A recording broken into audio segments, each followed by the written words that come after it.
Shut up.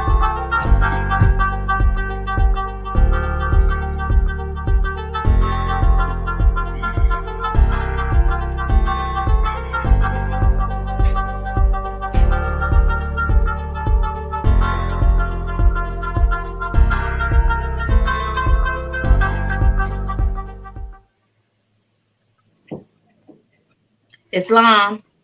First, I give praise to Allah, the great God of the universe. I give honor to his last and holy and divine prophet, Prophet Noble Drew Ali. I give honor to the forerunner to the prophet, Brother Marcus Garvey. I give honor to all the past supreme grand advisors and moderators of the Moorish Science Temple of America, Brother C. Kirkman Bey, Brother F. Nelson Bey, and Brother J. Blakely Bey, and to our past Grand Sheik and moderator, Brother Arla Ill. To our present Grand Sheik and moderator, I give honor to him as well, Brother R. Jones Bey, and to his assistant, Brother A. Hopkins Bey.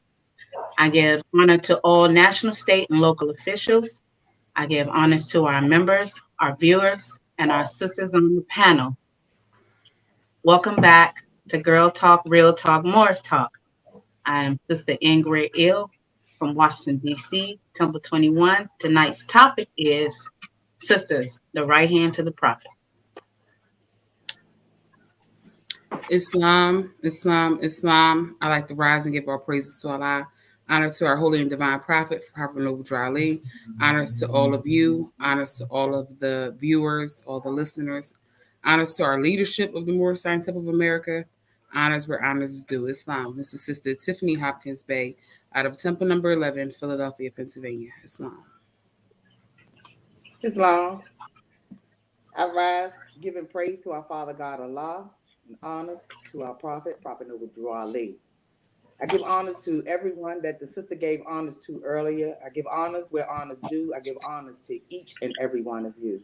I am Sister T. Britt Bay from Washington, D.C., Temple 71. Islam. Islam. I give praise to the great God and the Father of the universe. I give honor to our holy prophet, Noble Drew Ali. I give honor to everything that my sisters gave before me, and I give in honors, special honors, obviously, to you all who are here to be a part of this discussion with us this evening. My name is Sister A. Ravenel Bay from Temple number 21, Brooklyn, New York. And so I'm going to kick off this question because this topic around sisterhood has been going deep in lots of conversations and lots of places. So why do we believe the prophet said that we are his right hand? Why do you think the prophet said that? Islam. So I feel like when I hear that statement, praise Allah for the question. I feel like when I hear that statement, the sisters are the right hand to the prophet. I think, first of all, I think of the statement in its literal sense. So normally there are many, many people in this world that are right-handed. And so when you are using your right hand, and there are people that are left-handed, but no, praise Allah for those special people who are able to do things with the left hand, but a majority of us are right-handed. And therefore, that is your strongest hand.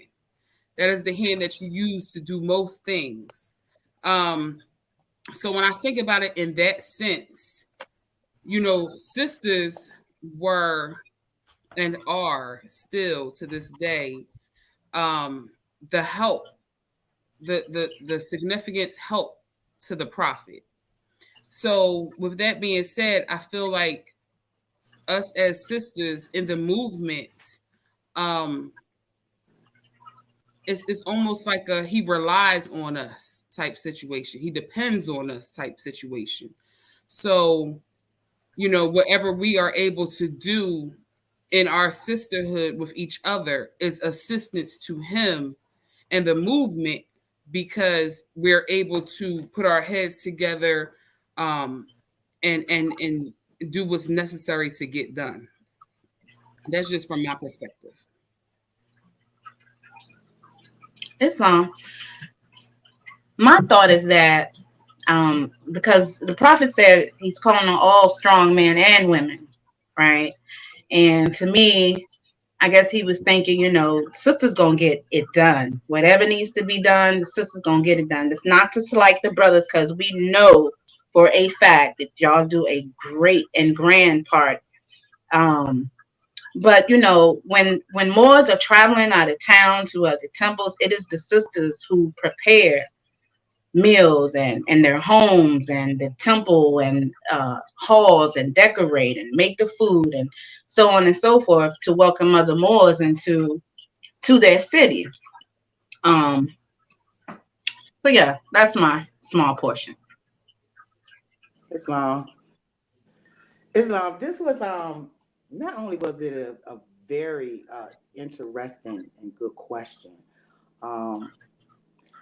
I struggled with this one.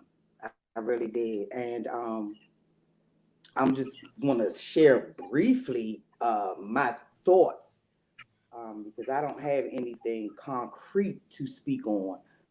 But my thoughts or my opinion would be, when I think in terms of, woman was created from the rib of the man. So I look at the connection.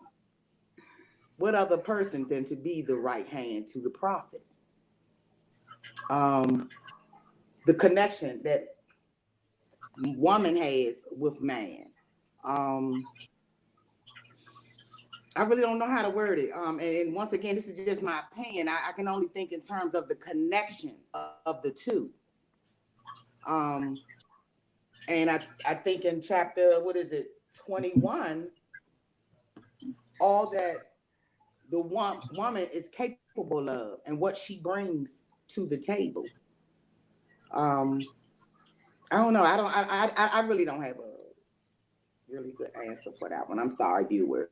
I'm sorry. It says you just giving your portion. That's all. We all trying to give our portion in here and how we think.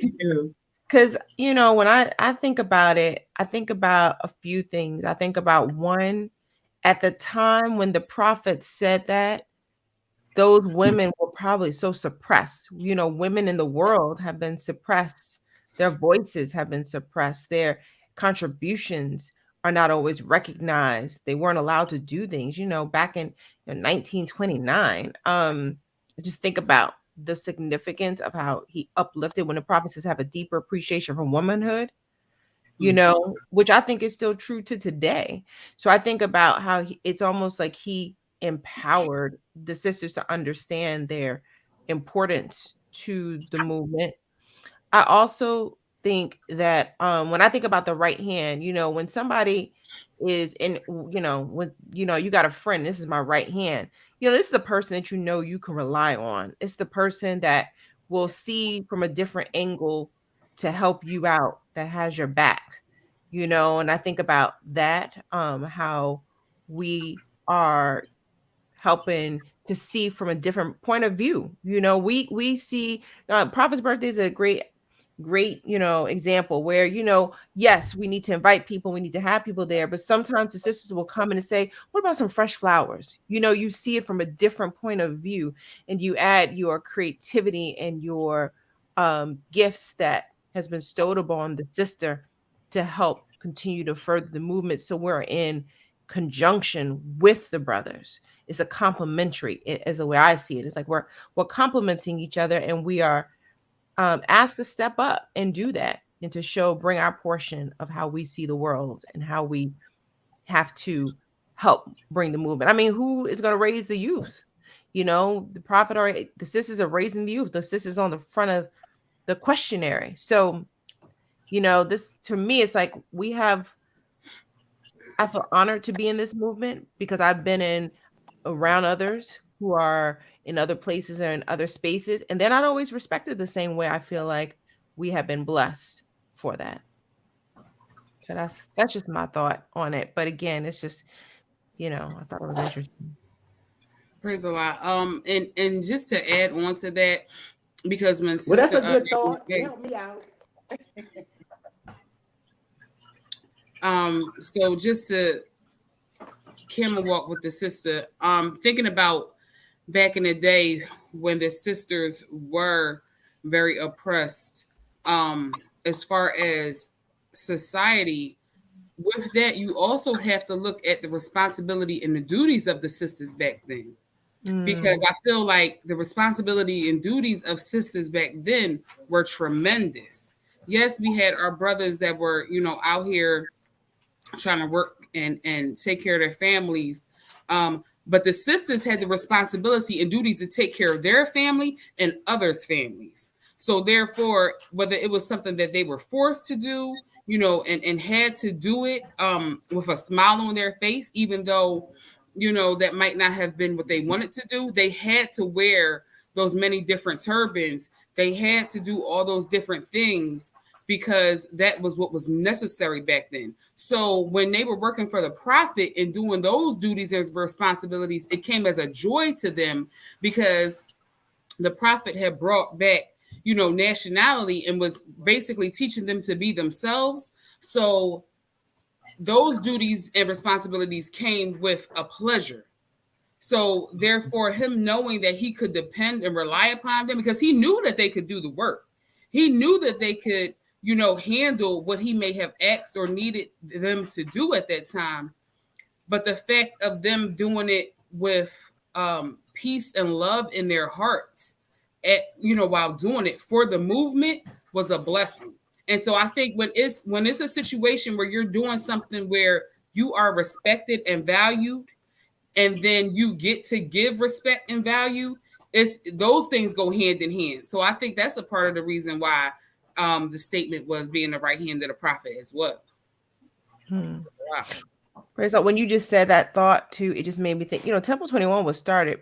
There was a sister who had that charge, and I think about that, like, then, how many leaders of, any local organization is led by females and, straight from the 20s. So, that at that time, I'm sure it was also revolutionary. I don't know what she would have gone through, because there might not have been other organizations that would have respected her for being able to be seen as a leader. But the prophet said, be a leader. He, so. Or valued what she, had to say or how she felt or what she thought, sisters back then weren't able to do a lot of different things, vote or have a seat at the table, have a conversation, have a thought in the planning phases, the strategies of what to do to make things better. So, there was a trust that the prophet let the sisters know that he had for them. There was a trust, and there was a respect and an appreciation because he had that appreciation. Therefore, he had to tell everybody else to have a deeper appreciation for womanhood. Praise so, God. When you look at that that statement, it holds a lot of weight. It definitely holds a lot of weight. It's our Quran, chapter 21, instruction 9. Submission and obedience are the lessons of her life, and peace and happiness are her rewards. Mm-hmm. I mean, I think that sometimes brand new coming into this movement and reading things like this, you probably take a look at it like, what? Submission, obedience. But you take all that, the negative aspect out of those things, what they really mean. It doesn't mean slave or anything like that. There's a joy in being this way. Mm-hmm. And the reason why I know that because I've practiced this, and not necessarily in a relationship, but just as being a student of the prophet and a daughter of Allah, right? So I just wanted to say that. Peace. Please. Yeah, let me camel walk with you on that one, sister, because when I hear submit to the will of Allah, submission, she, it brings her peace when she's like, okay, Allah, I'm obeying you to walk with me. Tell me how you want to move. I'm about to go into this situation. I'm submitting to your, discretion, your ultimate guidance, because I know that you will guide me through. That to me is a submission obedience. And I think sometimes when we are listening to how other people may interpret submission and obedience, it has a negative connotation because they're talking about submitting and obedience to somebody's, maybe somebody's passions, but not about that calling, not about that spiritual food that we need to get. And I think that's the difference, is making that shift to understand it. Wait, who are you submitting and obeying to? And then it makes it a lot easier. Islam. Praise Allah. All right, so let's see. I had explain what womanhood and sisterhood means to you, and is there a difference? Islam. Their womanhood is, I got it here. Womanhood is the state or condition of being a woman. We were created female, little girls, and then woman. Sisterhood, the relationship between sisters. Now, we all know that you don't have to be blood to be sisters. We are sisters. Sisterhood. Sisterhood, how can I say this? Womanhood is just what it is. Sisterhood is something you work at. You have to work at being a sister to another sister. Granted, we are that just because, but to have a sisterhood, there has to be a relationship. There has to be work done between sisters to build upon, to look out for each other, to lean on each other when need be. And that's what sisterhood to me is. Yeah, I'm kind of with you, sis. When I think of womanhood, I think of your development as a woman, which just because you're a woman doesn't mean that you develop as a woman. You got to still kind of grow into what that is looking like. Really jumping in and understanding who am I as a woman and what is the gifts and talents that I have.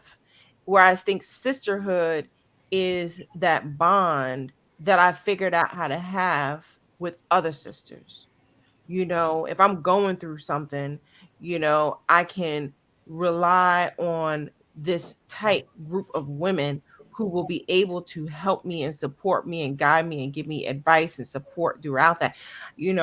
Sister Rippe called me for one question. Was it last week? Last week, she called me for one question. She just called me at the wrong time, and I was thinking about something else. And because of our sisterhood, I was able to just jump in and ask, and get her opinion on it. And I think it reminded me how important it is to foster that sisterhood, particularly sisterhood in this movement, because when we're all speaking the same language, when she speaks the lessons from the Quran, it just hits different than, another sister might use a different word, because she's using the exact words that that came from Allah for us to hear, to guide me on the track that I, couldn't find at that moment, and Allah speaks to man through man. Yes. So if he's speaking through man to man and you have that sisterhood, then he will speak through that person for you, because in a sisterhood, you are trying to uplift and support each other. Because I think sisterhood is based on love and trust and wanting to help one another. And I think that is important to call that out. It's not just I know another female, another sister. It's I care for you. I want to be there. I want to see the best that you got. Islam. Womanhood and sisterhood is different to me. Womanhood to me is just who I am after so many experiences, coming from a little girl to a woman. And those experiences have developed me to a certain level of maturity. Whereas though the way I may have acted when I was a little girl, now that I'm a woman now, I somewhat have things in a better perspective. And those things entail whatever my mom taught me, whatever my dad taught me, whatever I learned from friends in school and all of those things, everything that was given to me to prepare me for womanhood. And it's funny that because, here I am now a woman, and there's still so many things still needing development in womanhood. I see it in different relationships with girlfriends, with some of my girlfriends, and in relationships with the opposite sex. So there's a lot of development still being taken place. When I think in terms of sisterhood to me is being that person, because I'm gonna think about me when I think of sisterhood. That's the best way I can describe it. Sisterhood to me is, when we can share things, we can share secrets, we can share conversations that we may not have with anybody or everybody. We exchange things. We are there for one another, not just in need. A lot of times you might not need your sister, but you're there. You're always there. She can always depend on you because you are always there. You're open to listen as opposed to always want to give your advice or your opinion. You have that nurturing part of you. I never had a real sister, but let me tell you what the prophet has done for me. He has blessed me, seriously. And I can't say it enough because I'm so blessed with so many beautiful sisters. And I got sisters across the map, so I don't have to actually stay in DC no more. So now I have somewhere to go. I have a reason to get on a plane or get in my vehicle and travel because the prophet has afforded me some beautiful sisters, and being able to have a bond with another female. I wasn't always able to do that. I'm gonna be honest with you. I always had a problem with a sister. It was always them. It was never me. I ain't want to look at me. It was always them. It's just something about her. I just know. And I'm still learning in this movement. First of all, accepting people where they are, how they are, and who they are.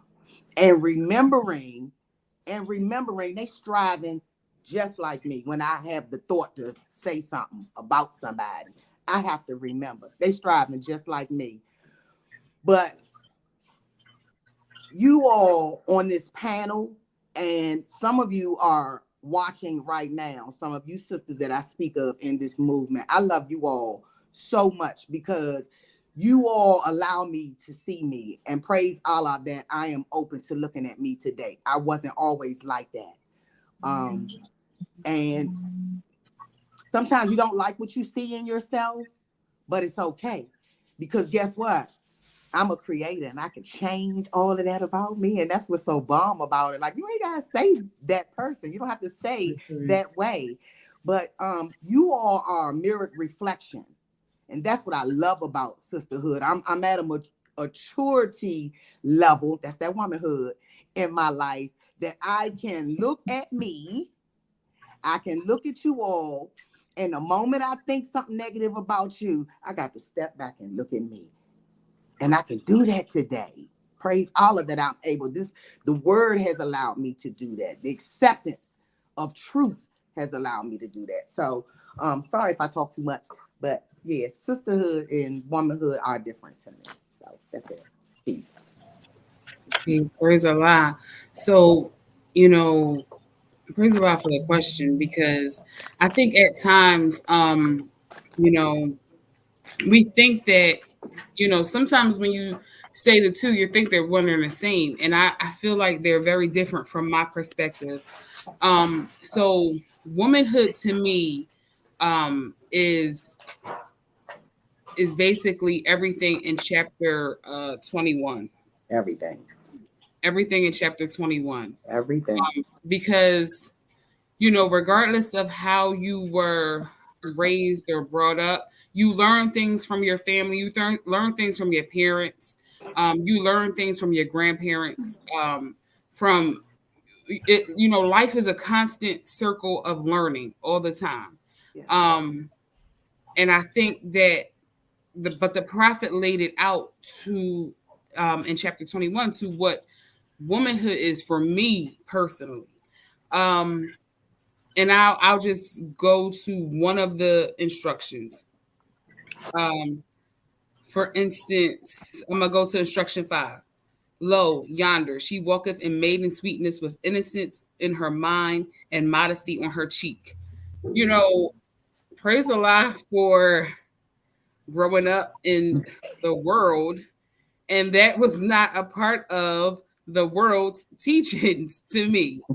That's not what, you know what I mean? And so coming into the Moorish Temple of America, you hear this stuff and you like, what does that mean? I know that's how I was at first. Like, when I first came in, I was like, I don't understand what they're talking about. Like, and you have to study, you have to grow, you have to unfold, you have to understand these lessons. And it was a blessing for me because it was like, so I know I was just briefly looking over the chapter and I was like, when she hears certain things of certain whispers or certain things coming to her, like, we don't have to respond to that. We don't have to, tolerate stuff like that. We don't have to, like, that shouldn't be appealing to us. And I'm like, that's beautiful. Like, wow, that's something different from what I knew growing up. I also feel as though, in addition to that, a sister that has learned how to responsibly take care of herself, her mates, her family, her children, and when I say her family, I'm not just speaking about her husband, her children. Yes, we know that that is what is outlined, but also the care of her community. So her parents, her grandparents, her aunts, her uncles, like you have a genuine care about everyone who you are connected to. And sometimes it's those that you might not have a connection to, but basically those who you come in contact with, or those who are on your thought dial plate. You know what I'm saying? Like, you might walk past somebody and see somebody going through something and you like, wow, I hope they're okay. Or you might offer them a helping hand or whatever the case may be. To me, that embodies womanhood. When nonsense comes to her, she is mature enough to say, I'm not going to entertain that because that is not for me. That's right. Or better yet, how can I change this conversation so that it turns into something positive? I think that is important because when you just a girl, or you just an average young lady who has become an adult, because there's a difference from adulthood to womanhood to sisterhood. Those are 3 different things. So when you become an adult, you could just, it's just I'm grown, I could do what I want. Because I know I've said that back in the day. I'm grown, I can do what I want. But it's like, grown, just because you 18, you think you're grown? No. Listen, no boundaries. There's so much life that you still yet have to learn.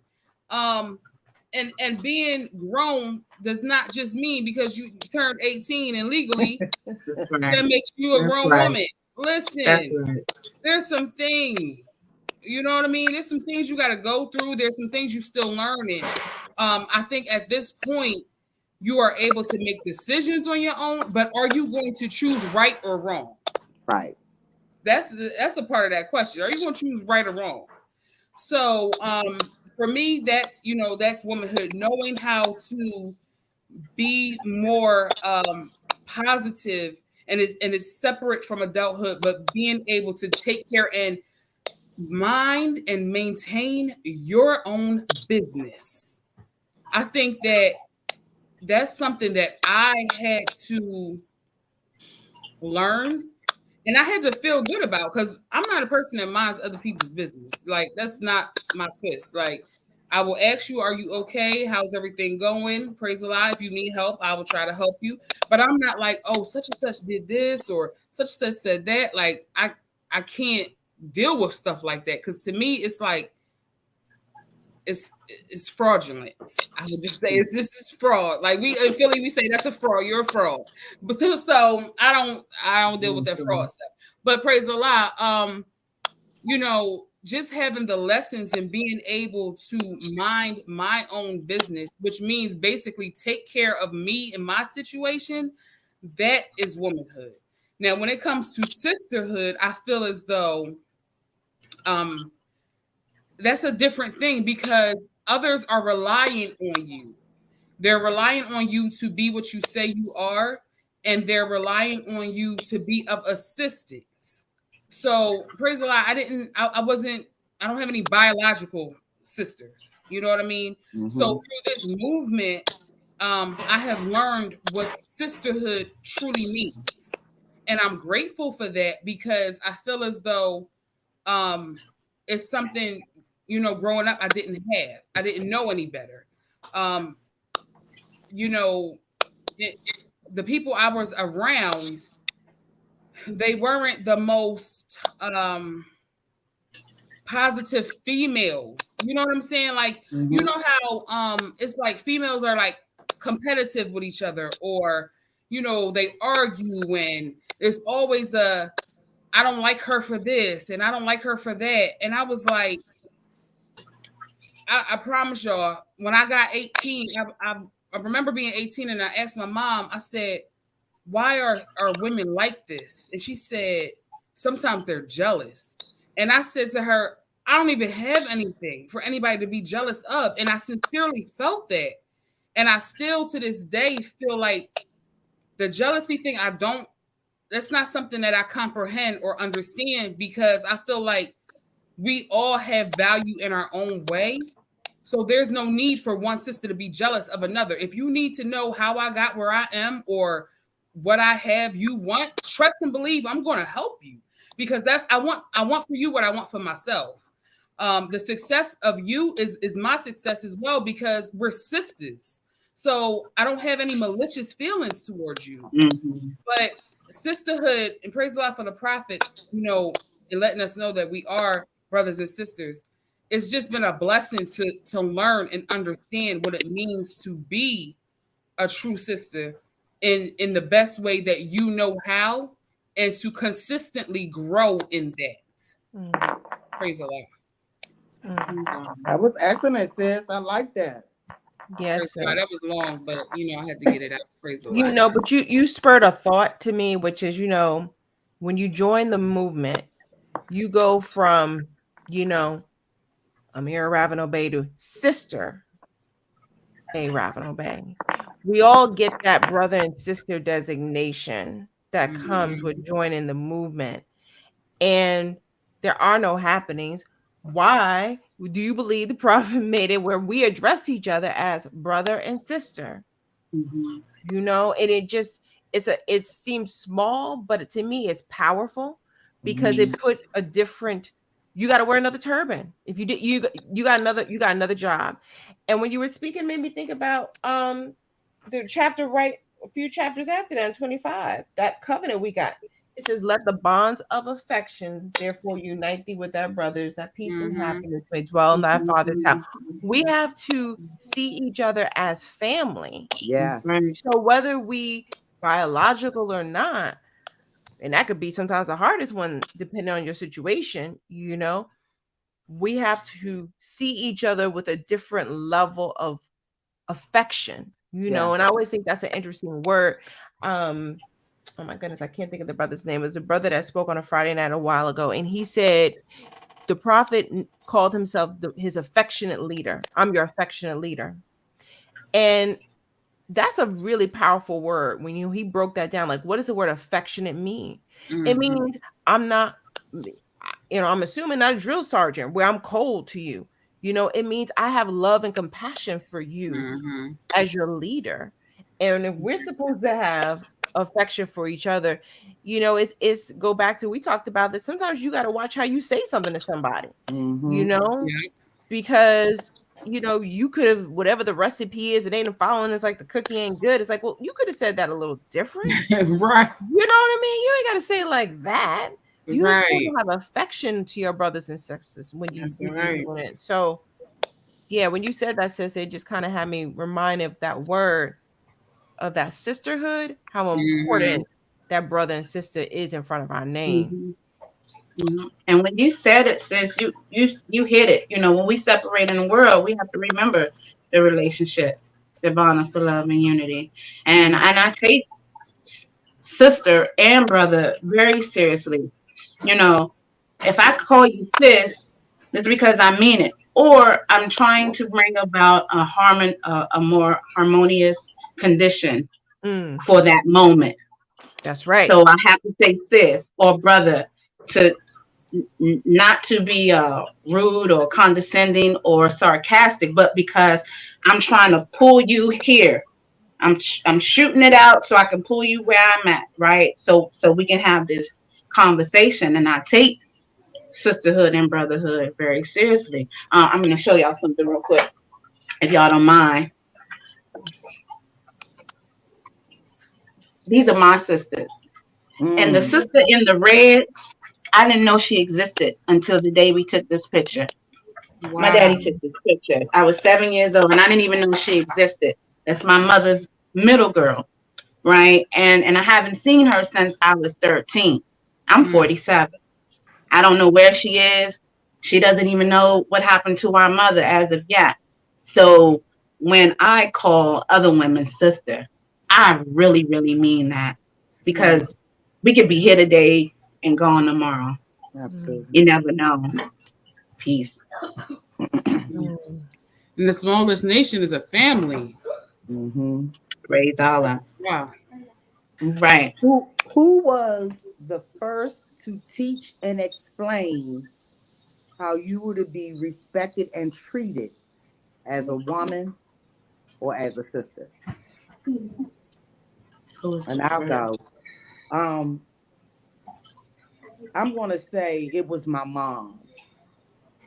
It was my mom and both of my grandmothers. My father was not a talker, but he was a demonstrator. Him and my grandfather both. I watched how they treated my mother.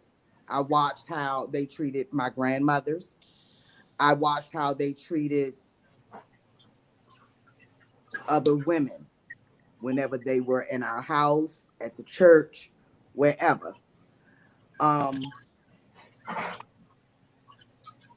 And because it was, I'm gonna say, like, it wasn't a conversation that was had or held with me all the time. It was, and as I grew up, my mother would be compelled to say, this, that, and the third, just telling me some things to look for. I also looked at how my brother treated me as his sister. And a lot of it was from whatever my dad demonstrated, which was good things, opening the door for me and things of that nature. And unfortunately, as I got older and I was able to I was old enough to be in the world without my parents, I never stressed that. And I never made that of importance to me.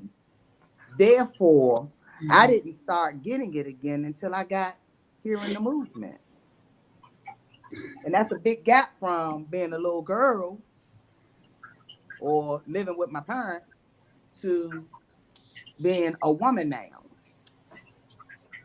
So that's a whole nother story. But my mom was the one who taught me, and I look at her today, and my mother stands strong on how she's treated. She doesn't have to say anything, but her it's an aura that she carries about herself. And I'm learning that now.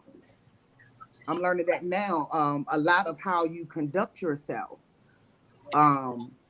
will invite certain mannerisms and behaviors from people, period, whether it's females or males. And so I watched carefully today how I carry myself. All that factors in. So a lot of what I was taught is important to me today. It is. And it's a tough road because I'm not used to it, but nevertheless, my mom and my grandparents and my dad were the first to teach me, and they taught me some really good things. Unfortunately, I didn't implement them correctly. I didn't. I have to be honest to say that, and therefore I missed out a lot. So to get it now in my life is pretty different. It's pretty yeah. Peace. Peace.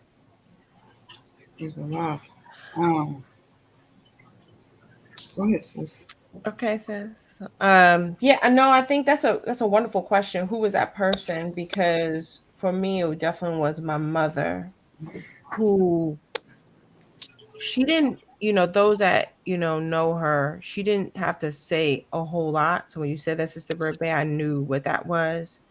But she carried herself a certain way. Yes. And part of why she also carried herself, I think, in that way is because the way she was raised. And, she grew up in the South and moved from Mobile, Alabama to New York. And, sisters were just not treated well, particularly Asiatic sisters were not treated well. And for her, it was really important that she stood with a sense of, pride in wherever you go, no matter how you're going to treat me. And I'm sure she hasn't told me all of those things that she's walked through to be who in herself. She told me some stories, but I'm sure I don't know all of them, for the reason why she stood firm on it. And I think by me watching her and how she moved in the world was really important for her to, like, don't let nobody do that to you. Stand up tall, keep your head up. They bumped you. You can say, "Excuse me," gently. Let them know that maybe they didn't know, but don't, hold your own. Because I was not that child at first. I was like, oh, whatever. Kind of step back, and she was not that person. She'd be like, "No, sit up and let them know, and just say, oh, you're something's on. Something, you did this to me." And so I think I definitely saw how you do it. And I always remember I always remember too when you all remember the movie Coming to America, and the mother from Zamunda. And I remember when it came out, there was Moors at the Temple that teased my mom and said that she reminded her of that mother, that realness. And she was like, really? And I was like, oh, I can kind of see it. It was just the way she came. I don't know if she ever saw herself that way sometimes, because of the path that she did to kind of stand strong on her two ground. And then the other people, I would say, there have definitely been sisters in the movement who have helped teach me that as well. I didn't get to know my grandparents, and that was one thing that I really, really wish that I had, because I would be around other children that did. And my grandparents passed when I was very young, and there was a sister in the temple who said to me, she says, she was talking, oh, this is my grandchildren, and she walked through, and this is my grandbaby too. And the way she modeled how to be a sister and how to be a woman spoke something to me. She saw me in a way, and I don't know if I ever expressed that that's what I wanted, but she stepped in, and she was in the temple, and she was in the movement, and did that for me to kind of take me under and really help me personally for my own spiritual growth, to give me a different point of view. So I would say those two sisters they stand out to me to that question, who've helped me. I would definitely have to say my mother and my dad. Mm-hmm. Uh, when coming up, I don't know if y'all had this too, but we couldn't leave the house a certain way. Like we couldn't go out the house with our hair not done. You had to have a slip on under your dress. You had to have on socks or stockings. You can't wear no head scarves or anything like that out the door. You can't eat outside unless you at a cookout. All those things, and how to keep your house. My mother used to say, women's supposed to always have something on your feet. I still don't know to this day why, right? But I always have something on my feet because that's what mama said.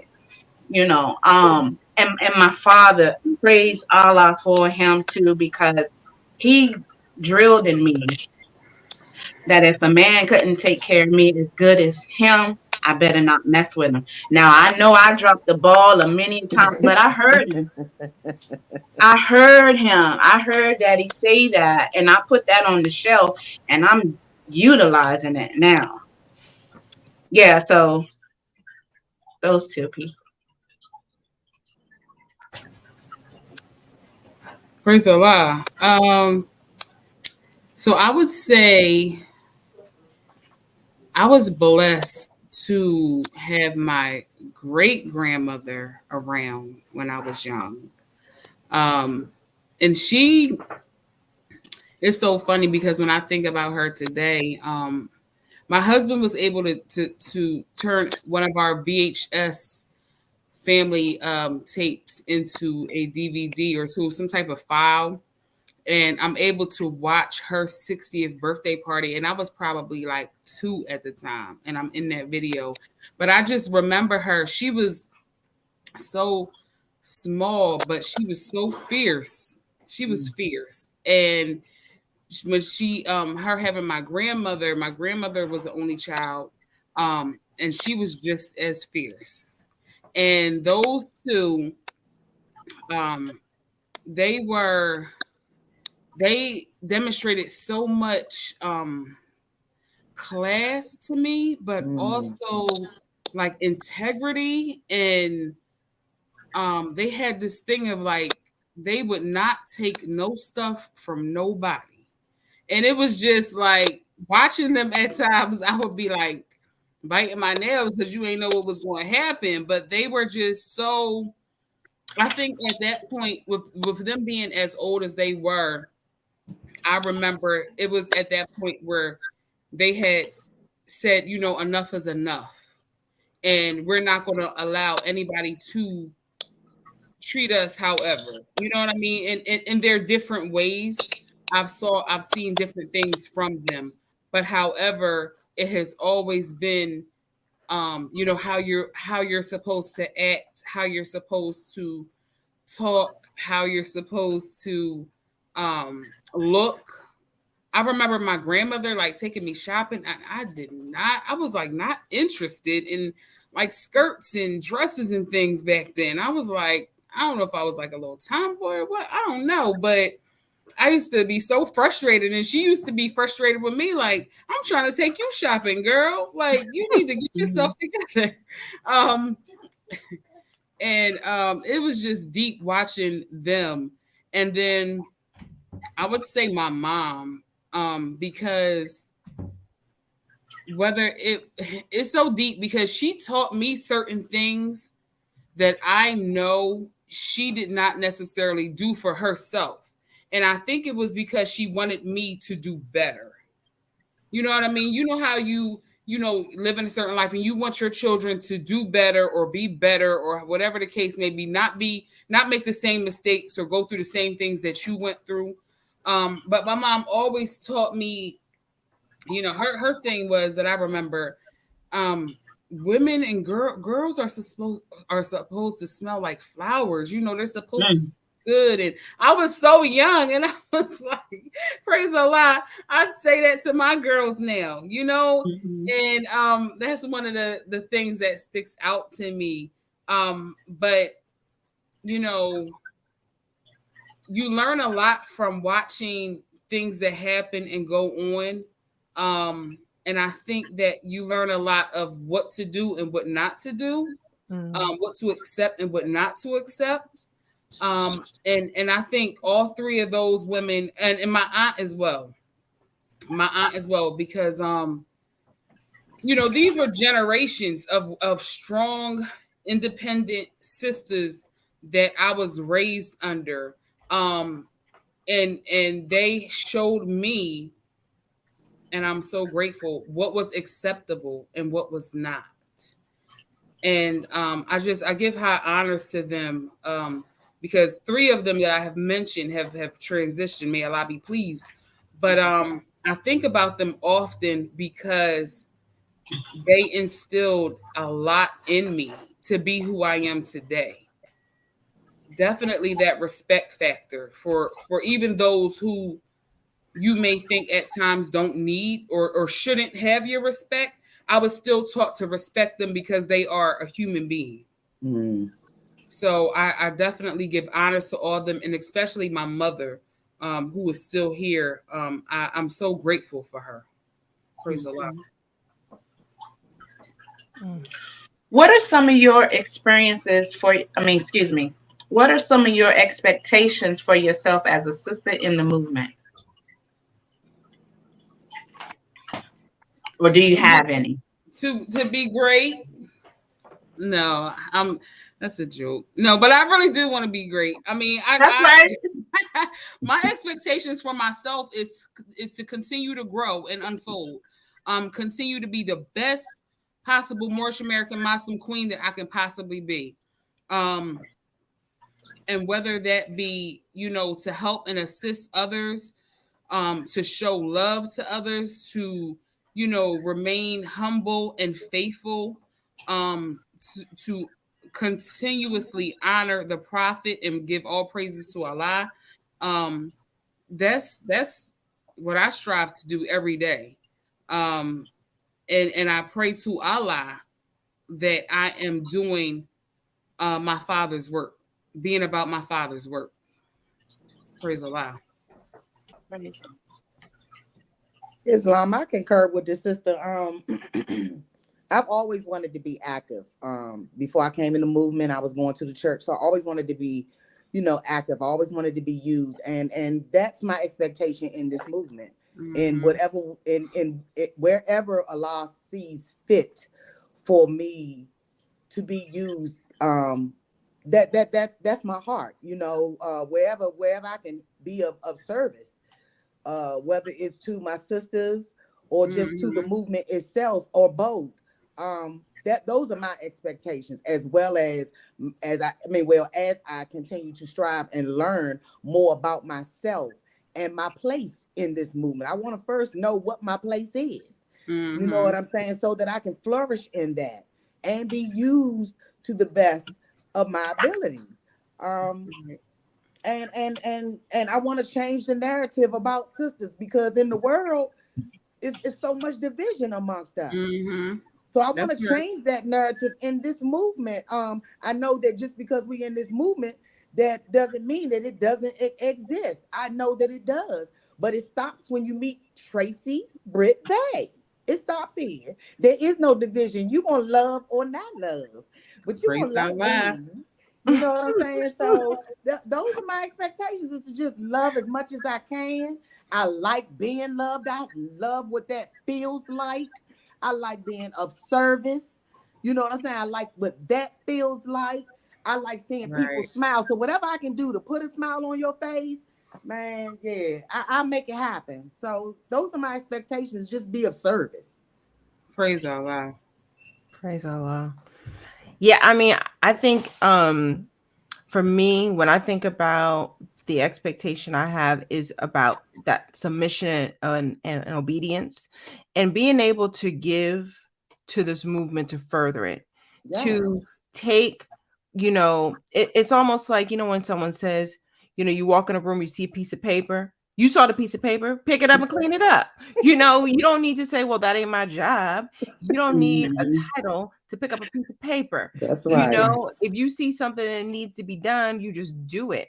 And so, I my expectation for myself is to always find ways to give back That's to right. the movement, however it can be, whether it's you need help with the, they need help with the flyer, we need to help with this. Okay, how can I help? Because I also believe that every single one of us has so many talents and skills and abilities that we show the rest of the world.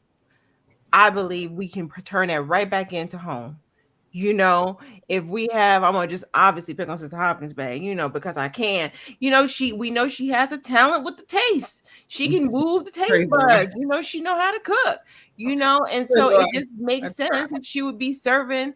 When it's time to serve and we think of food, we think of her. And whatever it is, the people that are the nurses, the people that are the organizers, the planners. I mean, that's where my brain is. It's like, okay, well, if I can do this for anybody else or for somebody else, I for sure can do it for my Father God Allah in this movement. So my expectation is to always be able to use my talents, my thoughts, my ideas to better the movement, and just slip on in when we can, pick up, do whatever that needs to get done. My expectations of myself is to be the version of my higher self, to be of maximum service wherever need be. I have goals in the that I want to reach in the movement. I aspire to be a Sister Mufti, and I'm laboring in the gym physically and mentally so that at some point I'll be able to do that if Allah willing, if Allah is willing. If not, praise Allah, I will serve wherever I'm needed to be at. I'm here to work. The Prophet said I'm calling on strong women and men and women. There's enough work for all. All is all. That's right. That's right. Praise Allah. That's a blessing. I just wanted to say that's a blessing, and y'all kind of made my answer sound a little bit conceited, but all is well. But all is well. No, but I honestly, I just high honors to each and every one of you for working in your purpose. And I give honors to myself as well, because for me, it's such a transition to see where I came from to where I am today. And I know each and every one of us have a story and have a path and have some things that we've gone through. But just to continuously work for Allah and the Prophet and the movement I think that is our mission. And that shows because of these beautiful shows that we come on every other Monday. We and whether we had to, miss one here and there, whatever the case may be, for whatever different reasons, we have been dedicated to the process. And I think that is due high honors. Definitely. Yeah. So honestly, every one of y'all. Honest to you too, sis. Praise Allah. Honest to you as well. And let me join you in saying I'm a Mufti at heart. So right. Praise Allah. That's right. I like that. Whether I become one or not, I am a Mufti at heart. I told you I am my sister's protector. Absolutely. And my brother too. My brother too. I got you. I got you more. Praise Allah. We almost out of time, but I have one question. Maybe we can do this one. Is really, what do you wish for sisterhood? What do you wish or hope to see in sisterhood? That all sisters would see sisterhood in the way we have been instructed to. Absolutely. Absolutely. Yeah, I agree. Too. Yeah. Definitely love and appreciate each other. Because I feel like we all have some type of gift. We all have some type of something that we bring to the table. Appreciate and love what you have and what you bring to the table. Don't try to steal someone else's or be upset at someone else's. Love and appreciate your own so that we all can come as a collective and love each other. That's right. Praise Allah. More acceptance too of one another, more acceptance of each other, more acceptance. Absolutely. Yeah. And be proud of one another. Cheer each other on. And most importantly, cheer yourself on. That way when others stop cheering, you won't even notice because you've been cheering for yourself the whole time. Because during this conversation, we've been talking about how we would respond and be towards other sisters, but what about us sisters that to ourselves? We got to Mm-hmm. cheer for ourselves. We got to love ourselves. We got to take care of ourselves so that we can be of service to another sister Right. Praise Allah. Praise Yeah. Allah. You and ain't to you lying. and to a brother too. Period. Praise Allah for sure. Yes, I agree with all of you on it. And it's beautiful that we are in a sisterhood. And it's beautiful that our sisterhood can grow and expand as we are with other brothers and sisters, but particularly this sisterhood. My wish is that we recognize we're in a sisterhood, whether you know it or not, and you bring the best version of yourself to that sisterhood. That's And if right. you don't know what that is, ask a sister, because we'll be quick to say, "Girl, you know how to light it up here." Girl, Mm-hmm. we will see the beauty in of each other real quick. So if you Right. Yeah. need a reminder, you can ask a sister, and through love, she will remind you exactly the beauty that you bring to this world. So you Yes. can just lean in a little bit more on that. Praise Allah. Mm-hmm. Okay, sisters. Well, we're at time. This is the end of our show. A few announcements that we have. So last Saturday on the 3rd was the 94th National Young People's Moorish National League celebration. And if you're going to look in the chat, I'll drop the link so that you can see it. But there was a big announcement, and they will be hosting with Temple Number 11 the Moorish Costume Ball that will be happening on May 27th. So y'all better get your outfits ready, get yourself together, think about what you want to do. But that's going to be the Moorish Costume Ball on May 27th and hosted in Temple Number 11 through the National Young People's Moorish National League celebration. They also have a raffle to help with their donations. And if you do the raffle, if it's over $25 or more, there are two grand prizes. The first prize is two tickets to the Moorish Costume Ball. And then the second is an overnight accommodation stay in Philadelphia. So I hope to see you all there on May 27th. And I'll drop that in the I'll drop it in the link so you can do that. Also, reminder, Friday Holy Day meeting is at 7 p.m. Eastern time. You know where to find us, as well as Sunday school at 2 p.m. Eastern time. And that for sure is the best way to continue to hear these divine lessons and teachings as we all go on. This Wednesday, Universal Love will be on. We have Sister Adams Bay with us, and her and Brother Adams Bay will be hosting this Wednesday. So please make sure you dial back in. And then the following week, we have Sakara Sacred Healing will have their show. And then the next show that we have will be the last show for the season. So make sure that we get to see you, tell a friend, share, like. But we look forward to seeing you then. Thank you and peace. Peace. Peace.